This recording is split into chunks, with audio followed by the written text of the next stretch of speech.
This is a big area and it's gaining momentum and popularity not in a good way these days as well. So if I ask you to give us a brief assessment of the scale of cyber threats in Sri Lanka right now. Whatever we see or whatever we see reported is what we talk about. But how about the ones which are not being reported?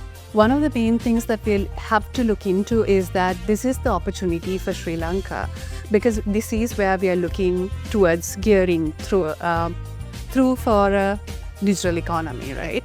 It is huge, but we need to look at two different things. Why are we being attacked? Why do you think I will not be attacked? Okay, we have a problem. How do we mitigate it? Mostly, yes, we have a big problem, but let's see how to solve it. It's part and parcel of being in cyberspace. Yes. So at this point of time, we need to know why we are being attacked. Maybe it's our fault. We don't know. What are the loopholes, right, in where we are getting attacked? Yeah, that's one thing we need to look at, is what I see. No one is safe from cybercrimes. We spoke about all of this and more with Rukshanie Vidyaratne. Stay tuned. For 30 years, LMD has been the voice of business in Sri Lanka, capturing the pulse of the nation's corporate landscape through its iconic covers. Each cover tells a story, from the first edition in 1994 to the present day, narrating key moments, leaders and trends that have shaped Sri Lanka's business ecosystem. Over the years, LMD covers have featured thought leaders, business pioneers and game-changing innovations, reflecting the evolution of industries and the economy. As we celebrate 30 years, these covers represent more than just publications. They are a testament to LMD's legacy of excellence in business journalism and its unwavering commitment to being Sri Lanka's leading voice of business. LMD, Sri Lanka's voice of business, a legacy of 30 years.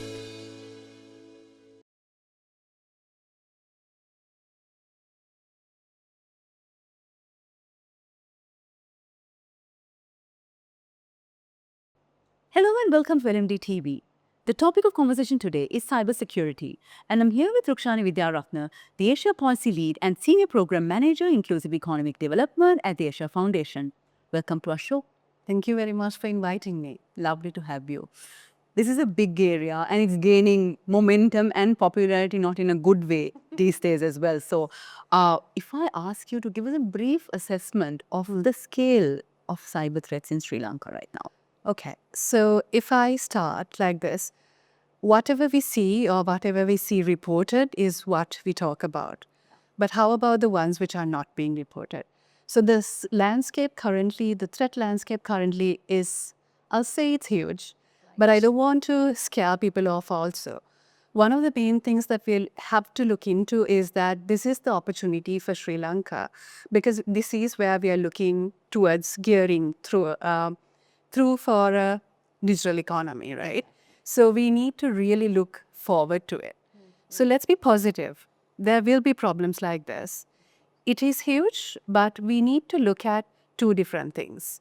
One is, why are we being attacked? And why do you think I will not be attacked? Right. That's a good perspective. Yes. So as a business or a community, whatever we get through, we could be attacked. That is something we should know. So one of the main things that we need to look at is not the technical issue of it. It's more of the business aspect of it. And then we look at, okay, we have a problem. How do we mitigate it? So that's what we need to think about. Mostly, yes, we have a big problem, but let's see how to solve it. Because it's part and parcel of being in cyberspace. Yes, for sure. Because if we need to go into digital marketing or even digitization, and as a business, if you need to go through and win the world, I mean, business is no longer local. Yeah. It's always global now, right? So at this point of time, we need to know why we are being attacked. Maybe it's our fault. We don't know. So, and the other thing we need to look at is, what are the loopholes, right, in where we are getting attacked? It can be on different levels. It can be businesses, it can be public, it can be government, anything. So you need to look at what problems are there and mitigate these problems, right? And also to look at what is leading us on these problems. Yeah, that's one thing we need to look at, is what I see. Looking at the options we see, right? We see it, businesses, public, governments, or anyone getting attacked. But what's the risk we have? Are we losing data? Are we losing reputation? Are we losing businesses? And definitely the customer's trust, right? Those are the things we need to consider when we think about these problems. And what do we usually do? We just tell somebody who has faced, because you will be talking within the community, but you're not reporting it.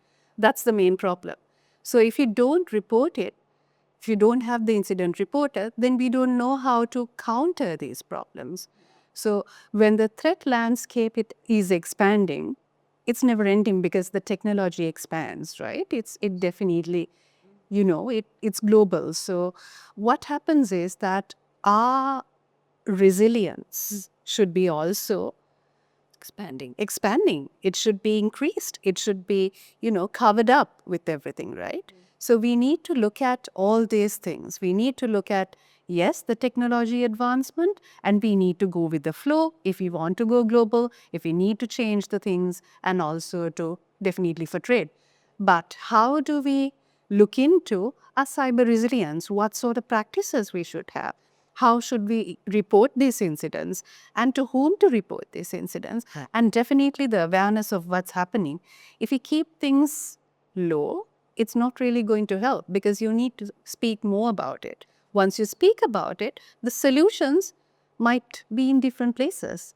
And experience sharing would really help, so that you will know how to report these incidents and get support from agencies which are available in the country who would support you. So that's very important.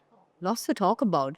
So many points that you mentioned. One was that you said everyone can be a target. So it can be community, individuals, public, government.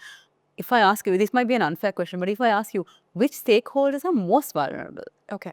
So if you say vulnerability, as a whole, I can bring in a couple of, people or sets of people, segments of community in it. But number one is that you need to know what to share, what not to share, Yeah, right? But if I look at in a grand scale, in a business perspective, we look at MSMEs mostly, because with the limited financial access they have, limited access to capital, all of that would stop them in getting the knowledge, the support, and a dedicated person to look after all these digital assets, right? Digital marketing or digital paging, anything, right?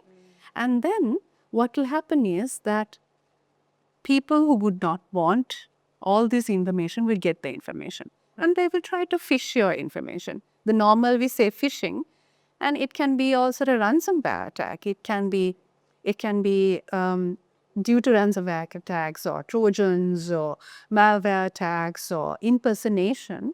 You will become vulnerable because you have shared a lot of information which is not really what you had to do. So if you look at vulnerability groups, one of them would also be women.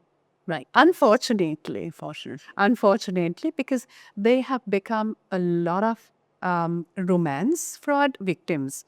This is not only Sri Lanka, this is globally.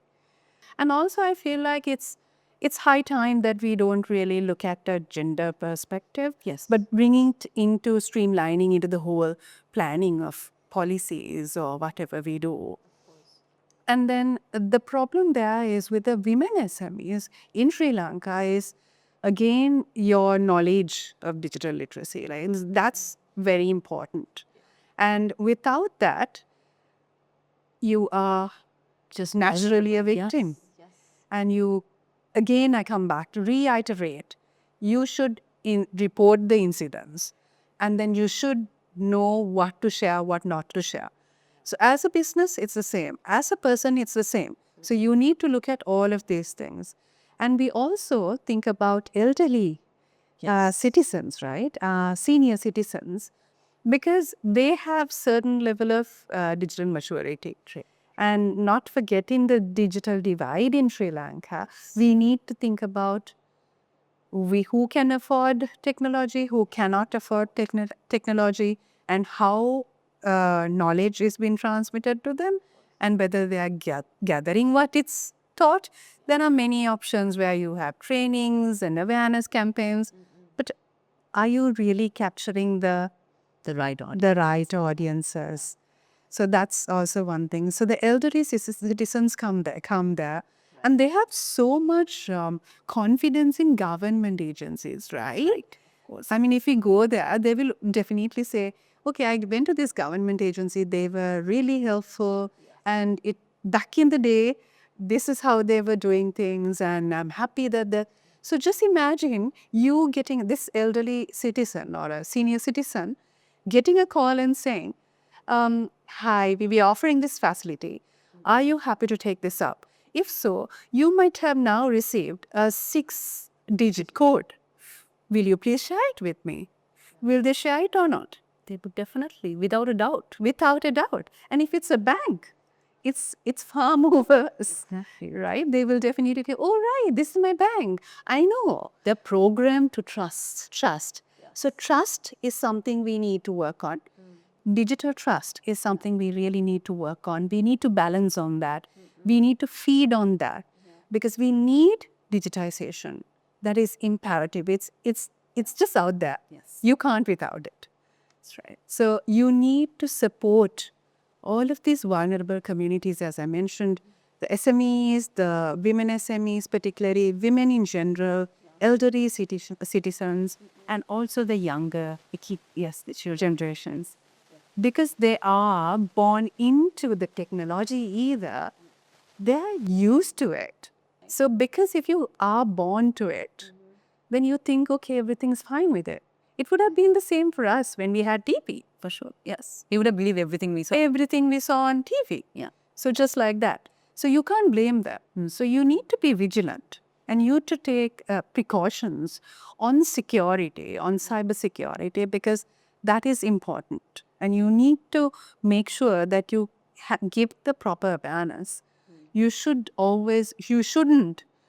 write your passwords down. Yes. That's something you always need to think about, Rukshanie. Rukshanie, you mentioned MSMEs, and I want to dive into that a little bit, because MSMEs and SMEs make up almost 80% of Sri Lanka's economy, and getting them onto digital platforms is key for growth. But a question like, am I big enough to be targeted? Why would someone want to target me? What worth am I, in my little home-based business? They must be having these kind of questions going on in their minds. How can we take them out of this mindset? Yeah. Why do you think they don't? Right? So it's not like one person is trying to I'm going to target you today. It's not that, right? So targeting has become automated. It's AI driven. So rather than me trying to, if I'm a hacker, rather than me trying to target a big company, go through all the firewalls, all the networks and everything, and try to, sneak out the money, isn't it better for me to do a full length of 1,000 people, and then the ones who are small businesses, and extract a little bit of money from everybody, and then failing in that bigger one, of course. So that is automated. It's not targeting you, because you can't say I'm not being targeted because I'm small. You are a target of a bigger plan. Yeah. If you have a smartphone, you think that's the only thing that, a hacker would be interested in? No. It can be your laptop, it can be your tablet, it can be your personal computer, your office networks, for sure, your mobile phones, your smartphones. Yes. But everybody would think, no, I won't get, I have an analog phone, the simple button phone, which right? But how do you say you're not getting targeted? If you get a call, what happens? A scammer would call you. The scammer would be a deepfake scam Yeah. call. Yeah. It can be a voice phishing, so we call it phishing, right? Yes. It can be a SMS, which we call as smishing. Wow. It is to fish your data out. If someone says phishing, you go for phishing, which means that you sort of fish. Then it's the same scenario. You look at it and then let me just try to get a whole bunch of small fish rather than a big fish. Exactly. So it's happening and it's real. So you can't think that you are not going to be a target at this point of time. So you need to be vigilant. Yeah. You will have to always verify a payment, verify any vendor payment, check whether the bank accounts are right, check whether they've received on the other end if you do a payment, recheck if you have used the previous bank account details, Right. but recheck whether this is the same account. It could change because you don't know whether your vendor is being attacked. You need to verify, you need to check, you need to double check and then be vigilant. So that is important even if it's a small amount of money. Yeah. So that is very important. And we are geared through to a digital economy. Yes. These are the simple things we need to do. It's time now to take a very short break, but we'll soon be back to talk more about cybersecurity. Display your brand message on digital screens at prime locations. The largest digital advertising network in Sri Lanka. Emerging Media. Welcome back to the show. We're in conversation with Rukshanie Vidyaratne, the Asia Policy Lead and Senior Program Manager, Inclusive Economic Development at the Asia Foundation. I mean, when you were talking about phishing, smishing, there's a lot of awareness that needs to happen. But the good thing is we are seeing a lot of initiatives taking place. Yeah. Cyber hygiene practices are being shared. But how can we make sure that it goes to the right target audience, like you earlier said, without scaring them? Because we don't want them to not be digitized. Yeah. It's good to have the fear factor. Understanding the fear factor is not to discourage, Yes. to be aware. Fear factor is used to be aware. So awareness is important. You need to show what the problem is, why this is not good, how it could harm your business, how it could harm your reputation, how about the data loss, the financial loss. What people don't think about is the data loss. Data is money. Yes. So it's very important that MSMEs, the business community at large, even the public, to be aware about the problems which would happen and the consequences of it. But awareness should take the path of creating all this, understanding these problems and finding solutions, right? So awareness would happen with, yes, this would happen. This is what will be my loss. How would I Get out of it. get out of it? Yeah. Or how would I prevent myself in falling in this trap? Proactively. Yes. Yes. So it's very important in a global trade. I really don't think that we need to talk about local trade now because with all the platforms, it is global trade. It is online. How many platforms do we use to do trading, right? So marketplaces, all of that. And if you are moving towards going on QR codes and all of that, then everybody has to have that opportunity. And they should be trained not in ad hoc manners, Yes. but in a simultaneous, in a sequential manner on certain things. Don't think about, the technicalities of how would I have my server with firewalls and all. No, think about not sharing my passwords. Think about not sharing my OTPs. You have to be safe, secure by doing certain things. So we call it cyber hygiene Yes. than cyber security. Yeah. Why? Because Why? it's part and parcel. Of course, Not an option. it's not an option. It's not. It's not a burden. That's a better word. Yeah. It'll go through to the community. Yeah, definitely. Because what do?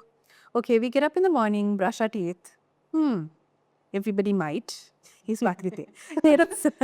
So, But it goes, as part it's a part and parcel of what you do, right?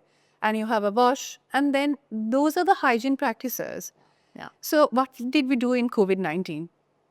We washed our hands regularly. We wore a mask every time we go out. And we made sure that things were in place.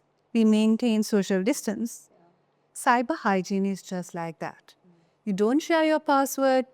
Don't click on weird links you get.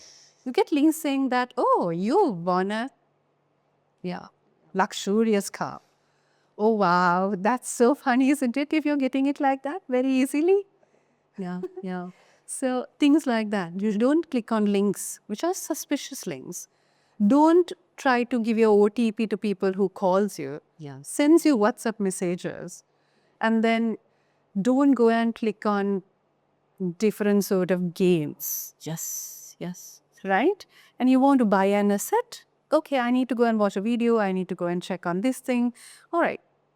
Just go and clicking on all of that is, think of it as you're giving your information away. Exactly. Right? Have you seen on websites that you ask for, would you like to accept mandatory cookies Yes. or all cookies?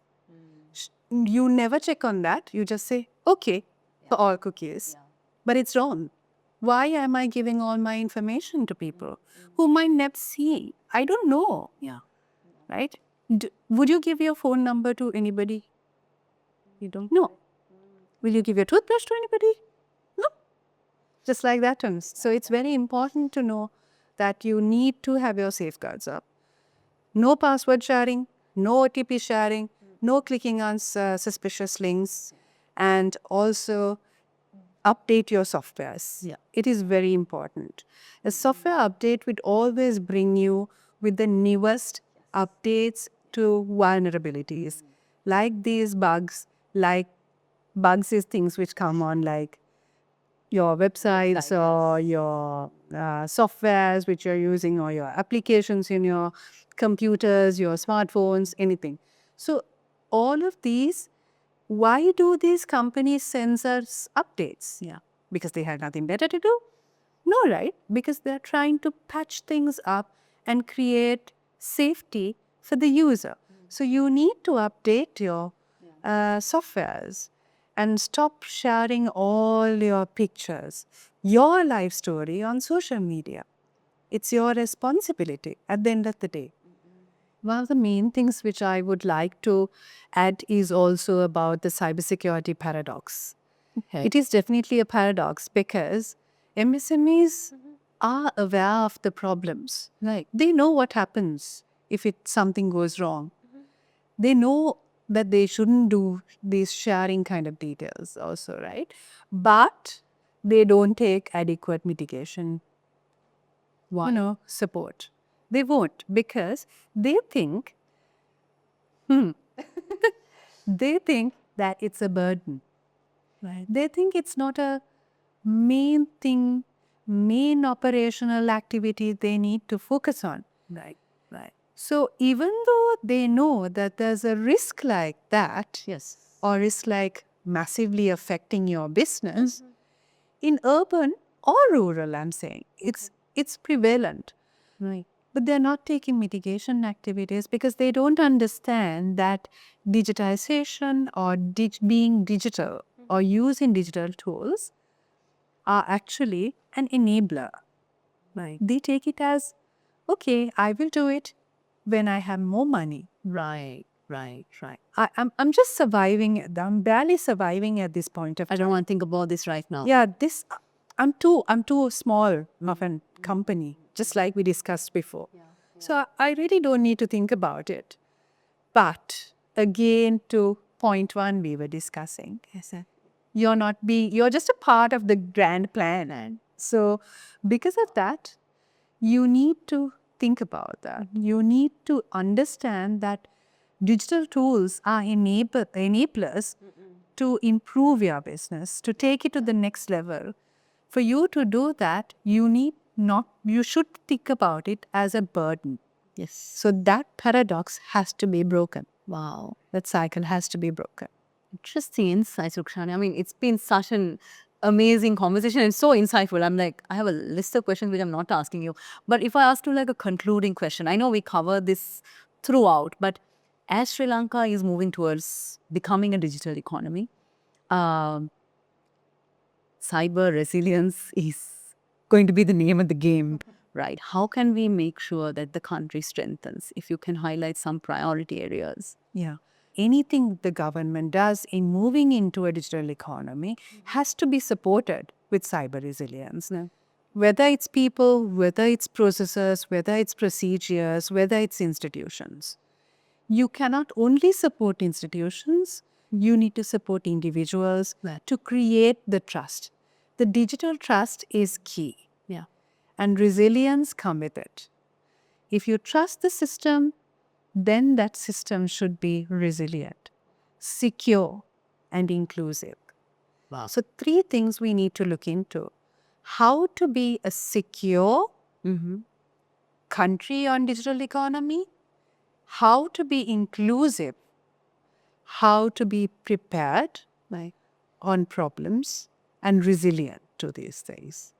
So looking at the security aspect of it, I believe you would know that there's a national cybersecurity strategy, 2025-29, and in that they talk about all of this. Right.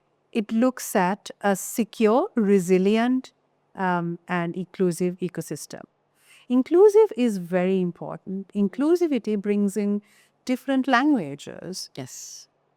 Do you know when we speak to people, MSMEs or public, if I tell them, cybersecurity, would they say, okay, I would like to know about it?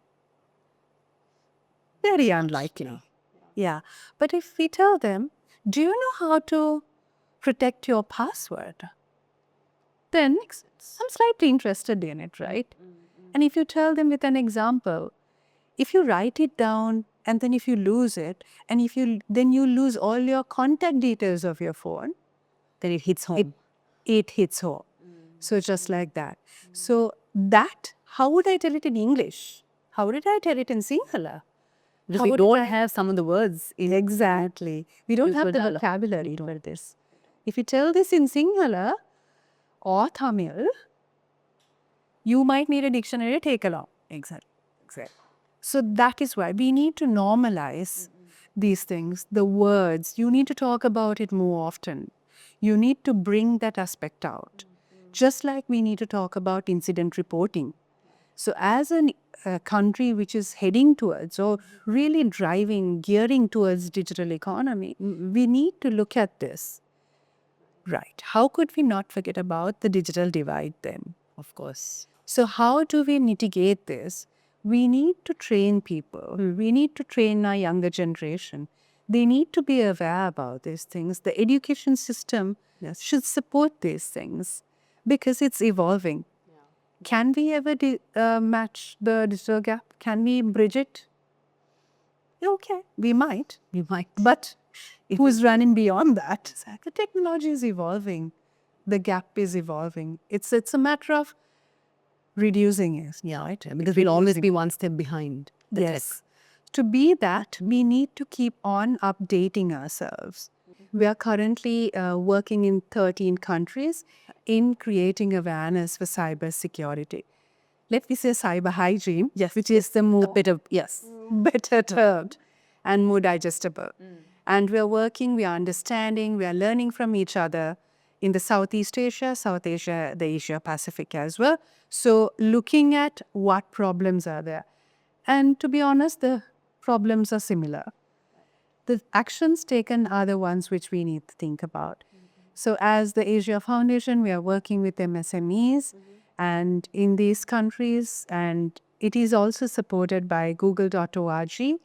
And we have partners called Global Cyber Alliance and Cyber Peace Institute who are supporting us on research and also rolling out localized curriculum, which are also updated. So we ourselves have to be updated, right? Of course. So this is what we are doing at the moment. And mainly, we are trying to create digital trust. among community, among businesses, and trying to bring in collaborative learning from these 13 countries. It is the way forward, I believe. So digital trust, collaboration is where we need to hit. We've been talking about cyber hygiene with Rukshanie Vidyaratne, the Asia Policy Lead and Senior Program Manager, Inclusive Economic Development at the Asia Foundation. Thank you very much. It was an amazing and insightful conversation. Thank you so much for having me here. And thank you to all our viewers for joining us. Until next time, take care. Don't forget to subscribe to our YouTube channel and follow us on Facebook, LinkedIn, Instagram and X. Thank you for watching and stay safe.